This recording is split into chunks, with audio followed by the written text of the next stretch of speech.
We're going to open up this particular board meeting for high-speed rail, and we need a roll call. Good morning. Director Schenk?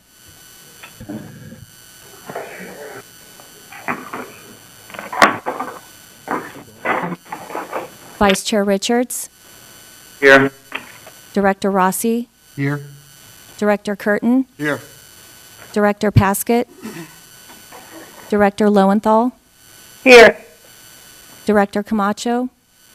Here. Senator Bell? Assembly Member Arambula? Who just called in? It's Dan Richard. Good morning, Dan. Why don't you call his name? And Chair Richard. I'm here. Okay, as a result of having opened the meeting, we're now going to go into closed session. We'll be back as soon as we're finished. Thank you.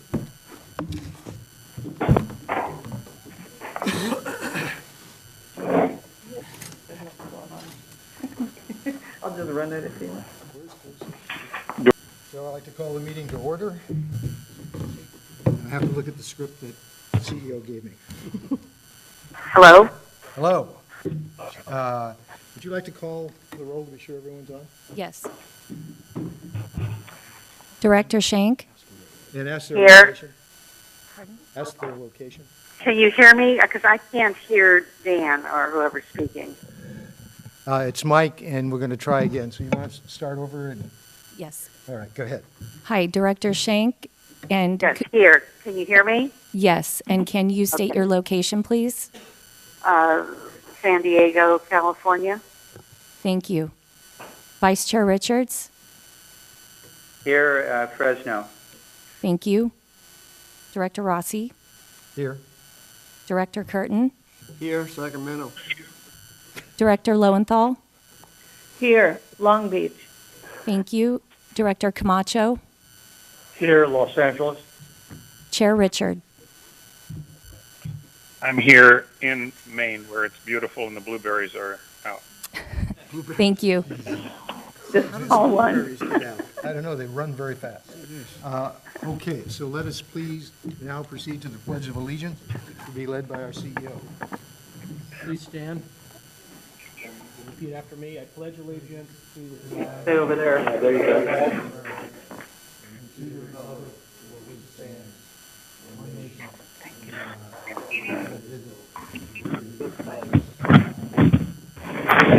Okay. So what I want to do now is we'll do public comment, but what I'd like to do is start with the satellite locations. Mike, I'm so sorry that I can't hear you. Can you hear me now? Yes. Thank you. Okay, I apologize. I wasn't leaning close enough to the microphone. So we're going to start with public comment. Is there anyone in LA for public comment? No. Anyone in San Diego? Anyone in Maine? No. Okay, we got them all.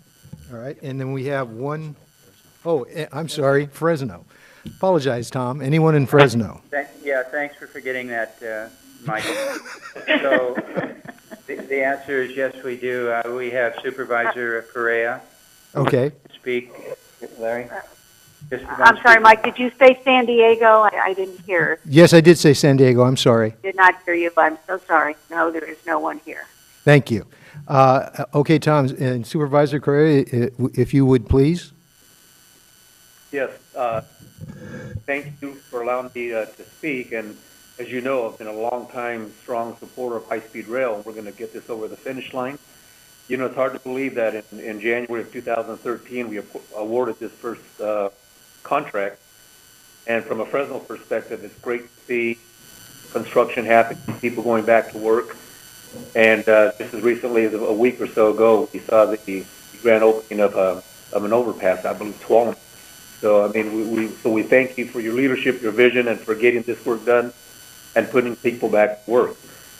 When I heard about this item and why I'm here is, you know, I'm sure it was just somewhat of a glitch in that for folks to read the letter indicating that their contracts were ending. But I think today's meeting is going to take care of that. The only question or ask that I have, and I respectfully ask it, is I see that it's for a 6-month period pending further review on your part. But I think from a business perspective, that creates unpredictability for business. And I think I don't have to explain reasons why, but 6 months, it impacts their workforce and how they work it. And of course, from the people that are working, now it puts them in kind of a spot of wondering what's going to happen in 6 months.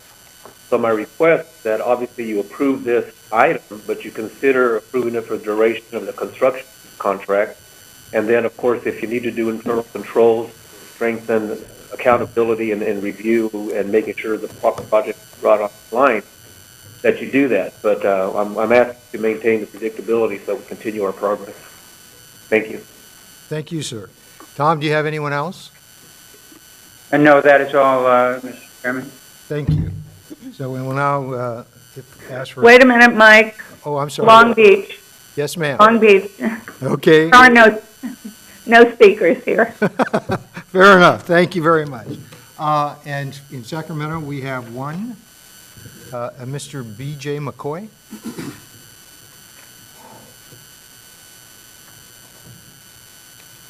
Welcome.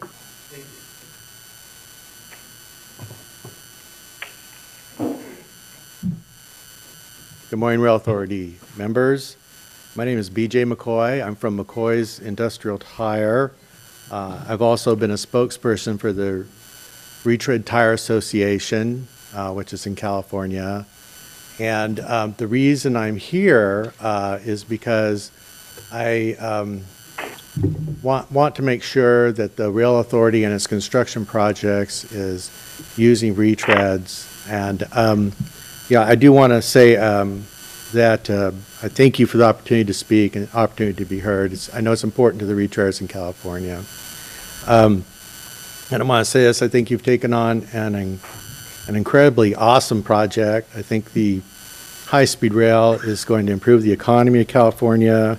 It'll improve the commerce, it'll improve business, it'll increase manufacturing in the state.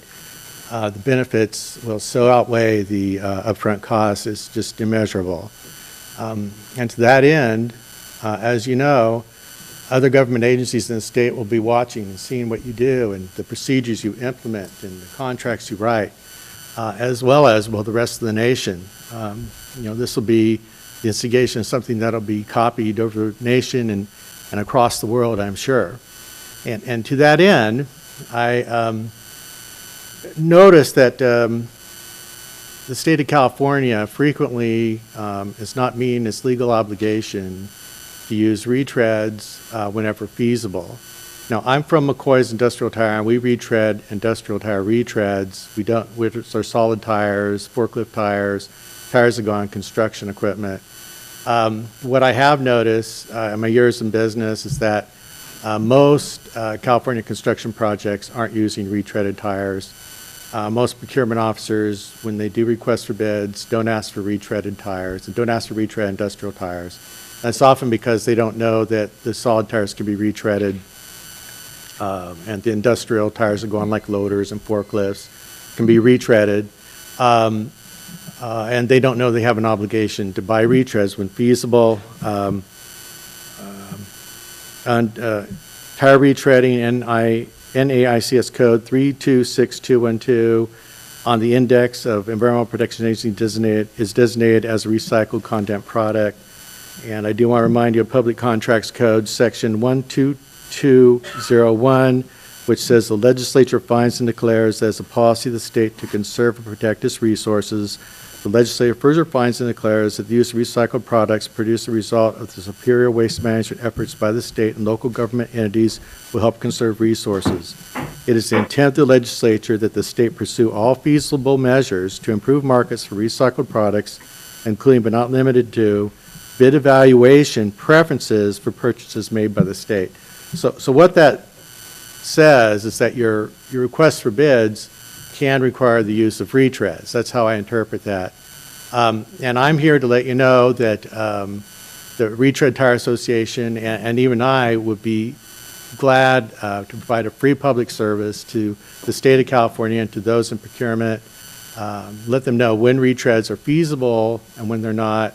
What kind of language can be put in the contracts to require your vendors to use retreads. And Thank you very much, that's Mr. right. Thank McCoy.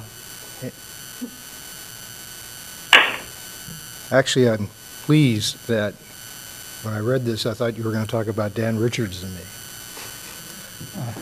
Thank you very much. And in fact, Tom, you will have someone. Yes, we'll look into it. Thank you very much. Yeah. All right, moving on to the agenda, can I get a motion for the approval of the July 18th? Move approval of the minutes. Second. Okay, can I get a second? Second. Very good, it's been moved and seconded. All in favor? Aye. Yes. No, we have to We'll do, take the roll. I'm sorry, we have to take the roll, I apologize. Please. You got it. Director Schenk, Yes. Vice Chair Richards, Yes. Director Rossi, Yes. Director Curtin, Yes. Director Lowenthal, Yes. Director Camacho,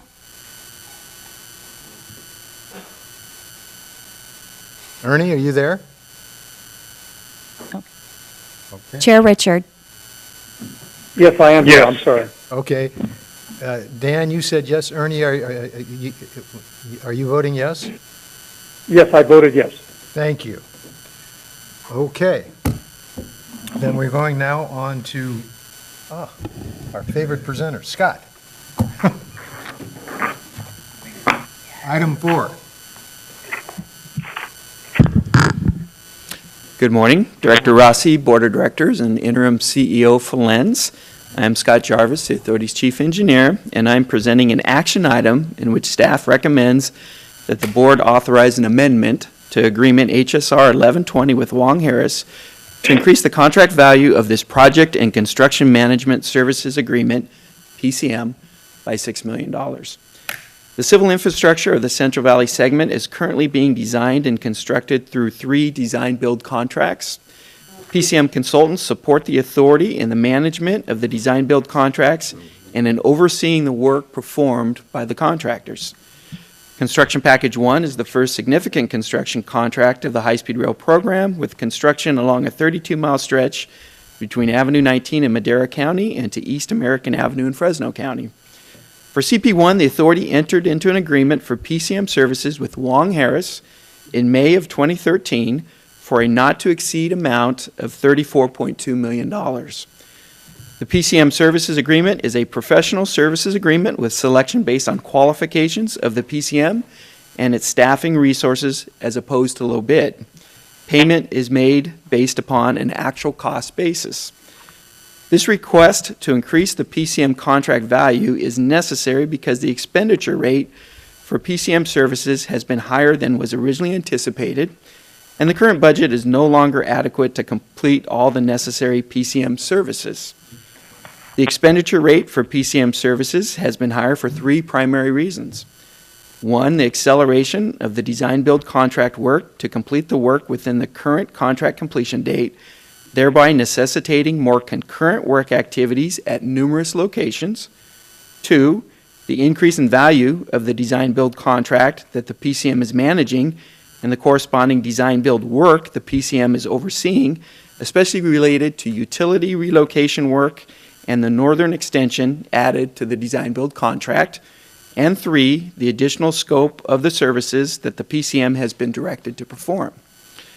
This request to increase the contract value of the Project and Construction Management Services Agreement by $6 million will enable the PCM to continue providing services for approximately 6 months.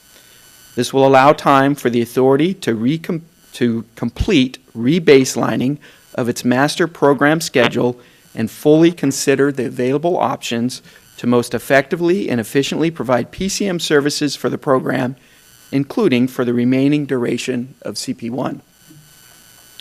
If approved, the CP23 PCM contract will be reduced by $6 million, and the CP1 PCM contract will be increased by $6 million, resulting in a net zero overall program budget change. Therefore, staff recommends that the board approve amendment number 1 to agreement number HSR 1120 with Wong Harris to increase the contract value by $6 million to approximately $40.2 million. This will allow for uninterrupted PCM services for the CP1 design-build contract for approximately 6 months and enable the authority to fully consider the future options to best provide PCM services. I would be happy to answer any questions you might have.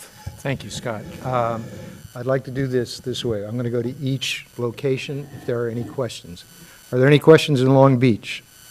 No? Any questions in Fresno? No. Any questions in Maine? No. Any questions in Los Angeles? Yes. Please. Mr. Jarvis, this is Ernie Camacho. morning. What has changed since the last recommendation of July 18th in terms of the number, the funding dollars that you're recommending? Primarily the strategic decision to complete rebaselining of the master program schedule and consider all of the available options moving forward to provide PCM services for the program. So instead of deciding to completely fund the PCM1 contract moving forward, this is a bit of a time for the authority to step back, complete its rebaselining, and look at all options moving forward for effective PCM services. What future options are you considering are on the table about completing those services, if not through this contract? Future options could include consolidation of resources across the Central Valley for construction management services to more effectively perform the PCM services that are needed. There's a certain level of redundant services among the 3 projects. So that's one of the options, is to look at how do we most effectively consolidate the services for the PCM. So what you're suggesting is potentially rolling the 3 CPM contracts into one contract? I don't think we're at the point where we're suggesting that that'll happen or recommending, but I think we are looking at the redundant services that do occur between the 3 contracts, whether it's related to railroad oversight, change orders, claims analysis, and looking at ways that we can more efficiently manage the entire program. And so I don't think we've leapt to the conclusion that we won't continue to have PCM services for individual projects, but we're looking at ways that we can do it more efficiently. Well, what you're saying, though, is you said something about combining, or how are we ensuring that small businesses are still included, since we do have small businesses included in this process currently? Any contracting moving forward would continue to have the authority's 30% small business goal. Okay, let me ask another question. So what we're doing is in one sense, we're taking from one CPM to pay another. So we're taking from, I guess it's Arcadis, so we're robbing from Peter to pay Paul in one sense. And how does that balance things out? Secondly, the contractor, Wong Harris, has been relatively a good contractor. He's been under budget in terms of the amount of fee that he's been charging.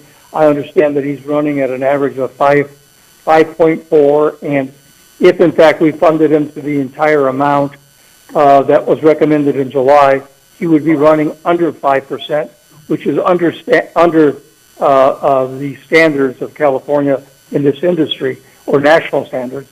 So what are we gaining by doing this? And are we not kicking the can down the road? So we will have heard this procurement 3 times without a resolution.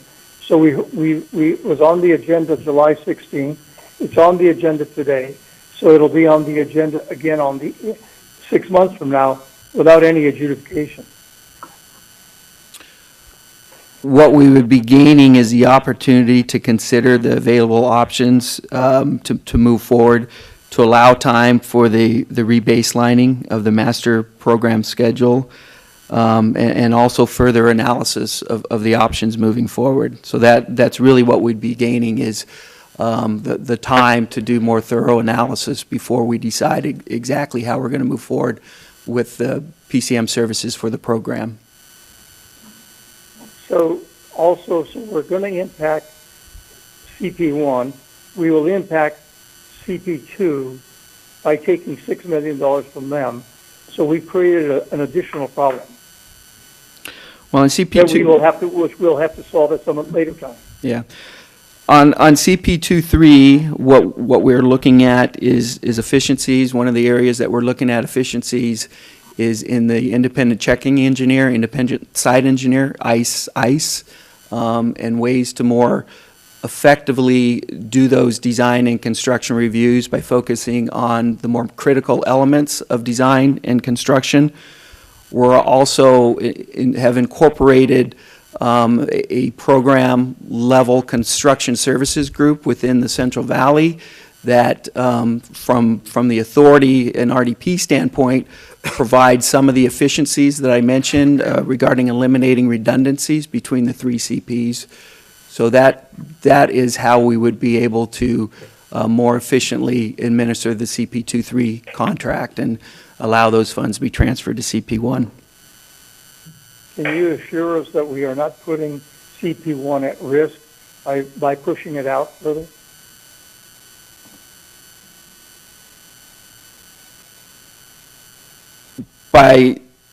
Are you referring to the PCM contract, or are you referring to the CP contract? Well, I think one impacts the other. Yes, that's true. But if we're able to move forward with this extension for 6 months, and if there's timely resolution of a strategy moving forward, I can say that we can continue to move forward without impacting CP1, depending upon what that strategy is moving forward. But the 6 months does give us time to do that analysis and determine the strategy moving forward. I'm just not real comfortable with the variables that you have, the what ifs. There's a lot of what ifs that'll happen in the 6 months analysis. And I'm not sure that this is truly thought out, but I understand where you're going. I may not agree with it, but I understand. Do you have anything else, Ernie? No, nothing else. Thank you. Who was that? I think that's... No, San Diego. I'm sorry. Lynn, do you have any questions? No, we're good here. Thank you. Danny? Nope. Do I have a motion? So moved. I'd like to make a motion for approval, Mr. Chairman. You get the second. With one amendment. You get the second. Sorry. Danny moved. Tom has Okay. seconded. All in favor, we'll take the roll. Hold on a second, Mike. I think Tom wants to make a substitute before you take. Oh, you want to make it? Oh, you want to add an amendment to Dan? Yeah, go right ahead. I'm sorry. I'd like to add an amendment. I think that we all get a sense of the depth of work that management and staff are going to be doing. I'd like to make an amendment to give the CEO the authority to extend the $6 million to $7 million based upon his assessment of whether the additional time is necessary in order to prepare management's recommendation to the board for further action. Is that okay with you, Mr. Curtin? Yes. Okay. Can I then take the roll? Okay. Director Schenk, Yes. Vice Chair Richards, Yes? Director Rossi, Yes. Director Curtin, Yes. Director Lowenthal, Yes. Director Camacho, Yes. Chair Richard. Yes. Thank you, and thank you, Scott. You're welcome. So that, unless anyone on the board has anything they'd like to raise, I'd like to hear a motion to adjourn. So move. Second? Second. Second. Meeting adjourned. Meeting adjourned. Thank you very much. Thanks, Mike.